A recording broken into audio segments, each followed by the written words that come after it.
Welcome back to the channel. It's Jujutsu Thursday, which means a brand new episode of the Calling Game. And you know what? Let's also make this Nobara Thursday. This episode was quite interesting, so let's break it down starting from the top of the episode. The episode starts with the subtitle, Japan's criminal conviction rate is 99.9%, which is a reference, a real-life reference actually, and another instance of Gege Akutami inserting his own views on modern life in Japan, aka politics, baby. It's more or less a political statement where Gege once again shows and points out how flawed the system is, especially in the world of Jujutsu Kaisen. In March of 2016, a boy is being interviewed after being taken in by the police. This boy is Keita Oe, who was taken in under the suspicion of murdering a mother and daughter. And when he was chased back to his place because he couldn't have a cat and he thought this was what he was being questioned about, he fled. After they ran to his home, they found him and the knife and the cloth that had the blood of the innocent on it. Pretty much a case that is open and shut, or you would think. We then see a lawyer who looks a lot like Nobara because Gege, keep reminding me how much you really don't care or respect any of your characters, like at all. Why would you kill Nobara? I'm sorry, getting triggered. She says this doesn't quite add up. She says he refused to stop because he felt guilty, but Higuruma points out that he was unfairly detained previously because an acquaintance of his used drugs.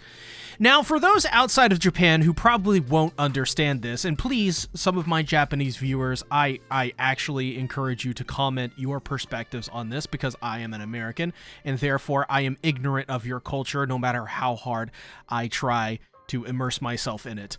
But Japan in the real world has very strict laws on drugs. Just as an example, the bassist and lead songwriter for the freaking Beatles, Paul McCartney, was banned from Japan for I think like over a decade because he carried marijuana on him while traveling to the country for a concert with his at the time band Wings. Drugs are an extreme taboo. And this is why you see so many Japanese people drink alcohol. It's quite literally the easiest thing they can get to relax. And when you add in the whole 99% conviction rate, you start to see how many situations can paint a completely innocent person as 99.9% guilty just because they know someone in their day-to-day life that uses drugs. After all, the conviction rate is 99.9%. Does no one see a problem with that? I mean, no, listen. There's no way they could be wrong, right? 99.9% sure. Come on. But here is where things get interesting. He points out that he found them and planned to turn them in. On top of that, his situation doesn't make much sense. He is a live-in worker at an NPO, which stands for Nonprofit Organization. This term describes a legal entity created to pursue goals that are not focused on profit generation. Or so you think.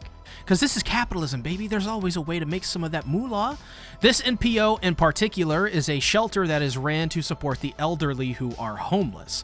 But even more interesting is that Oe wasn't a salaried employee. Oh, no. Capitalism don't like paying people.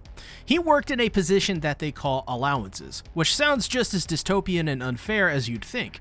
Every New Year's, he would get money. Sometimes. And the times he wouldn't get money, he would maybe instead get boxed lunches and ingredients to cook with. Nothing else. That is it. And since capitalism is capitalism, they still charge Oe 50,000 yen a month for rent. Just for comparison's sake, this amount of money in American Mickey Mouse is $327.26, give or take. Which I'm sure as an American, you're probably hearing that and wishing that were you, but you actually don't. Considering the fact he wasn't getting paid at all means that this was tantamount to slave labor. So naturally, the area he lives in is full of criminals. On the surface, you may think poor people wouldn't be criminals, right? Because, I mean, come on, poor people are some of the nicest people you could probably meet. But when you have nothing in a capitalist society, being a criminal when you are poor is extremely common. I live in an extremely impoverished area currently, as an example, and crime is very much rampant. I've had entire wheels stolen off my vehicles in the past, as an example. This is because low income drives inequality, and when humans are not given equality, they find ways to level the playing field. In other words, they do whatever is necessary to survive. Just like how the people with money in capitalism do whatever it takes to make even more money. The system itself turns everyone into opportunists by the very nature, by design. So why was he late turning in this weapon? That's because they weren't allowed to call the police, because of course it would bother the neighbors. That sounds like a ridiculous lie, but in reality, this is true. It's all too common. People suffering from severe inequality are often treated as lesser than human, and that is the nature of the term inequality. In practice, this is what this looks like. People are not given the dignity of living, the dignity of making a phone call to save someone else. Think about that. This is where my points are proven right for those who think I'm just being political, acting as if Jujutsu Kaisen isn't already some heavily political series written by a heavily political Gege Akutami. Jesus Christ. When disaster relief money poured into Tohoku, more and more NPOs started to pop up everywhere. And finding a murder weapon lying on the ground is more common than you think. So, in Higuruma's opinion, there is more than enough of a chance that Oe is innocent. So, he orders Shimizu, his co-worker, to keep investigating and looking into taxes, the NPO, the people who live with him, everything they can get while he questions Oe. Oh, and she now has to be the caretaker for Oe's kitty. We then see Shimizu comment on how court appointments pay little and dump a ton of work on her. And that's already difficult enough when the public opinion is always guilty before being presumed innocent. Oh, and since it's murder, then there are no suspended sentences and the death penalty is possible. She questions why she does all of this because there almost is never no return. Well, I'm glad to tell you that to those who think politics and entertainment are some sort of separate thing that don't blend together, that yes, this is politics. This is showing how barbaric, archaic, and brutalist the Japanese justice system is. The people who work in the system, much like Oe is for his work, both are paid very little, both have a ton of work dumped on them. And what's worse, the public opinion is that both Oe and Shimizu have to deal with the people they work with being discarded by society. Whether that's the elderly homeless who are thrown out by the capitalist system, or Shimizu whose unreformed justice system persecutes the innocent with 99.9% conviction rate. Because there's no way, I mean, no human is imperfect, right? Come on. And there is no forgiveness from the justice system as evident by the death sentence comment. Surprise, Gege Akutami, just like he has laid out clearly in Season 3, already he really hates conservatism, capitalism, the justice system, and the rising, and well, disregard, that for that matter, inequality. On a date with one of her friends, Shimizu asks Miss Takagi, a former co-worker of Higuruma, how much he's changed. He hasn't. In fact, he's gotten much more fierce. Higuruma, at this old job, took on a drunk driving case where a 19-year-old was forced to drink and drive by his coworkers, which resulted in an accident. Of course, he promised him probation, but he was sentenced to death. So back then, Miss Takagi told him that he shouldn't take hopeless cases as the system itself is so corrupt and unreformed that being a lawyer of a smaller size means you basically are not allowed to do your job effectively, which means that by design, the system is rigged to only suit those companies and law firms which are well-connected, affluent, and rich.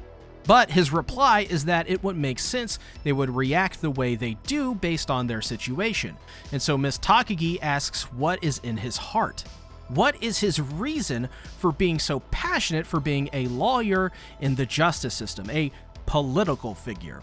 And so the politics of the justice system continues to churn. Oe is found not guilty, but while they won this one, this is just the first step to true victory, as they will begin the appeal. They will appeal the decision in appeals court, meaning that they have to do another trial. Oe is then told by Shimizu that the stolen items were not found in Oe's room. Someone went missing at the NPO after the crime. The main piece of evidence is that the security camera showed him there at the time of the murder. While he is reminded there are appeals, Oe is simply thankful that someone believes him. Which is Gege Akutami saying that the justice system makes liars out of honest people. And while it is much too common and very easy to be jaded and just think that this is the way the system works, when you think of it longer, deeper, harder, I think it's kind of impossible not to realize just how messed up all of this is, how dark and unfair it is. Why is such injustice allowed to happen? And we see the appeal goes through and Oe is sentenced to life in prison for a crime he very clearly didn't do. Higuruma explains what I already have, that the system pours in money and resources into finding evidence against innocent people. And in the appeal, there was no new evidence submitted at all. But yet the same evidence, which was proved to not be sufficient in what was somehow sufficient in appeals court. He understands completely that Oe was probably going to be guilty from the start with that 99.9% certainty. And just like basically most Supreme Courts, the Supreme Court in Japan won't do a damn thing. The appeals won't work either. Oe is guilty because the system needed a victim and they manufactured him out of thin air. As he continues talking to Miss Takagi, he tells her that he doesn't see himself as a champion of justice, but someone who can't sit back and let injustice run rampant. He has a strong moral conviction and doesn't let jaded politics and propaganda tell him otherwise. And while this is a Sisyphus task, I can't ever pronounce this guy's name, he's put upon his shoulders, the truth is that he is one of the very few people in his society even doing something noble, righteous, or worthy.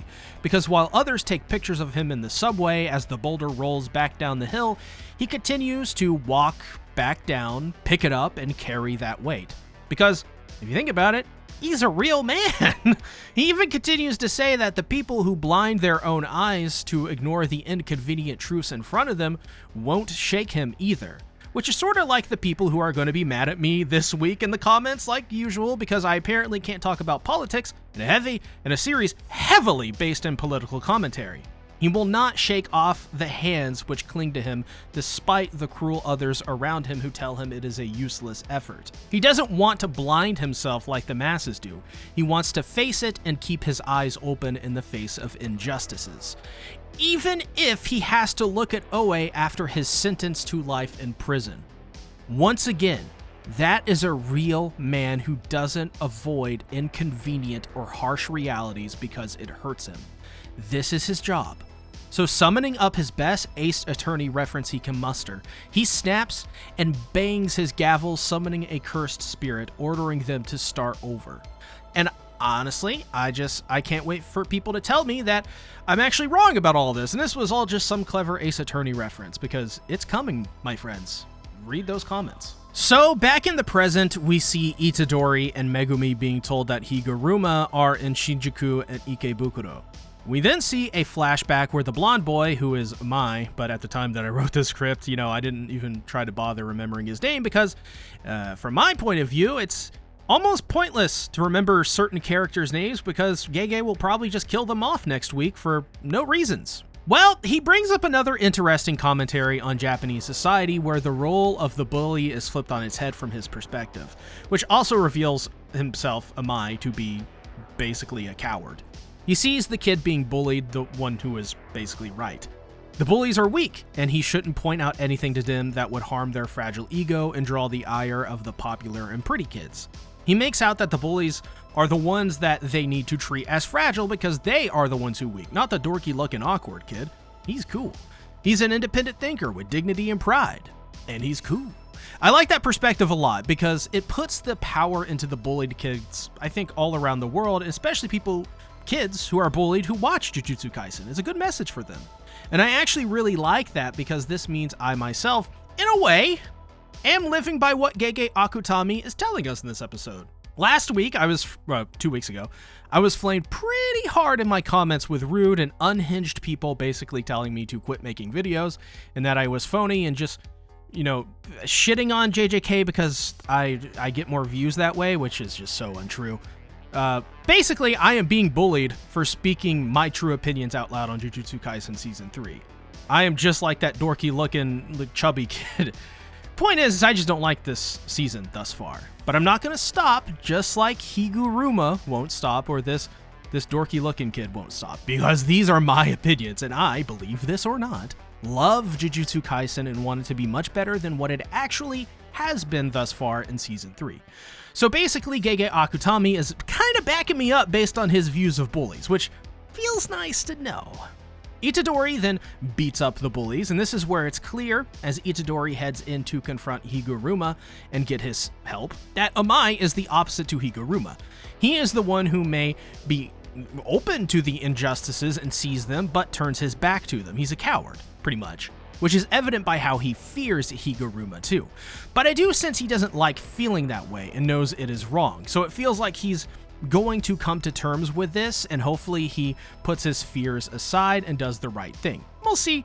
Both Amai and Rim are quite cowardly. Both use their advantages to enrich their positions. Rim, as an example, clearly, very obviously leads Megumi to Reggie, who's a guy, I guess, just wears a bunch of paper taped together and he's naked. It's kind of funny, honestly, but yeah, they're ambushed. We knew this was going to happen. It was pretty obvious, so Megumi wastes no time in throwing down as Itadori meets with Higuruma, who is, I guess, a never nude, opted to take a bath in his clothes. So he asks Itadori why he thinks that he is bathing in clothes. Well, he says that recently he's felt nothing that has really mattered to him after he turned 30, and so he's trying to do things he's always said he should never do. And this is so funny because I was actually talking to a good friend of mine the other day about this very thing. How since I turned 30 years old, I've started to care less about a lot of stuff. Like literally have the same outlook as Higuruma does, which really does throw you off. And I know a lot of my younger viewers will experience this when they hit 32. It's often said it's like the midlife crisis or the 30-year crisis or something. But you know, it's true. It's just, I don't know. It's like something flicks in your brain around the ages of 28 to 32 that makes you think way differently. Maybe it's the reminder of mortality, but what this means for Higuruma is that he is experiencing a sort of awakening. Things which used to matter don't matter anymore, so he has to rediscover himself and find out what he always truly valued all along. Well, we see that Higuruma won't allow them to use his 100 points to subvert the rule of killing in the Colon game. However, Higuruma, probably broken by the system itself by this point, now wants to observe the system of the Colon game to see if it's real, to test its limits, because the Japanese justice system has made itself clear that it's not real, it's a sham, it's a Ponzi scheme, it's a pyramid scheme, it's a whatever word you want to use, because it just doesn't exist. Which leads into a fight between the two, which will probably happen in the next episode. Though we learn that at some point, when only the strong remain, Kenjaku plans to drop a bomb on Tokyo and kill everyone in the Colon game, and meets with a bunch of old suits, which is very reminiscent of Neon Genesis Evangelion, by the way. GamerSup's new set for their V-Card TCG called Divine Chaos is coming out this Friday, February 27th at 3 p.m. EST. This set introduces two completely brand new elements, Divine and Chaos, and a new resource system, which I know people were wanting. This right here is their biggest roster yet, with new VTubers and supports joining to set alongside returning favorites filled with stunning new Big Booba artwork. You can get 10% off your order of set 3, Divine and Chaos, when you use code CTACTICS at checkout. Every purchase gives me a commission. Thank you. Now back to the video. So get this, I actually really liked this episode, and I think Higuruma is one of my favorite characters in the entire series. I didn't care too much for what Kenjaku had planned at the end there, and the obvious double cross was obvious and to be expected, so those portions of the episode at the very end didn't really light me on fire, but I really love diving into Higuruma, and he's now become one of my favorites. His character is a political commentary on the Japanese justice system and how it is rigged against the people of Japan to basically keep them in line. It also separates the poor people from the affluent and the rich people, which is kind of this black and white inequality. Much like how Gege's recent commentary on politics are that, well, as an example, conservatism is basically just about doing what you're told and following the decree of like a king or a head figure. This is another example that Gege really hates the Japanese justice system, and good for him for putting this into the series and for speaking out and speaking his truth. I think it's quite bullshit and childish how people keep saying keep politics out of it in 2026 of all years, when politics are literally everything now. Every single thing you like is political. Everything. So when it comes up and when it is applicable, I'm probably going to talk about it, especially because it's my job. Even if I have 10 people in my comments trying to ruin my day or threaten me to shut up about it, I have to do my job. This is my job, to cover anime and give analysis. So when politics are being talked about, I gotta talk about it. What? You want me to talk about what? What do I talk about? I know like 95% of you watching respect that fact, and 95% of you actually enjoy these videos, even if I don't like the episode, because you guys just like hearing people's perspective and people's opinions, especially from passionate people for Jujutsu Kaisen like myself. It's just that 5% though, and I'd probably give them too much percentage at this point, but it's like, we'll say like 1% of the people that I do not respect, that don't respect me, so I don't respect them. Either way, this was a fantastic episode and a big, gigantic improvement in writing quality over basically the entirety of this season thus far. If Itadori and Megumi shrugging off and forgetting about Nobara Kugisaki as the series' low, then Higuruma is the season's high. Check out my other Jujutsu Kaisen content here, along with my seasonal videos on Freerun Season 2 and Fate Strange Fake. Thanks for watching. Make it a great day or not. The choice is yours.